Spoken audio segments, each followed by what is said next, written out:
Actually, I just wanted to add on to your response of the question, do you think adding humor to this film made it less powerful or less real? And did this impact how seriously you took it? So I agree with your view that adding comedy did not distort the message or experience associated with this movie.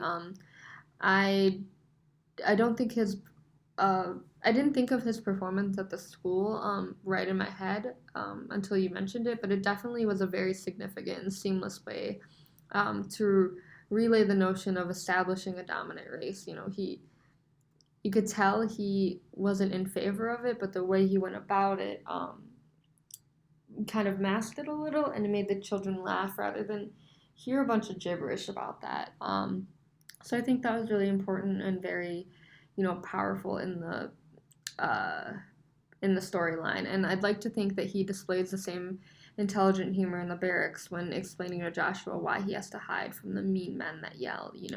He is making light of a terrible situation as he was put in when he started to impersonate that official that came to the school.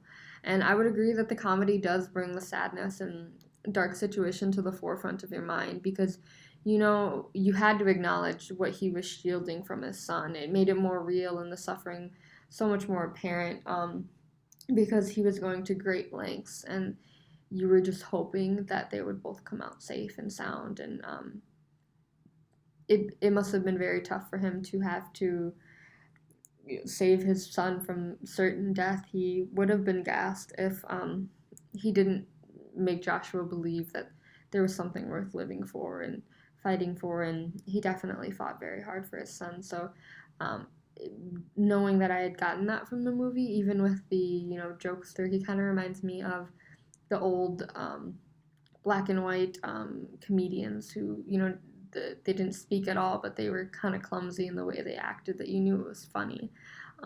So he got the message across, and even in a more serious context with his voice and with his, emotions. So I would definitely agree with you, and thank you for giving me that new insight.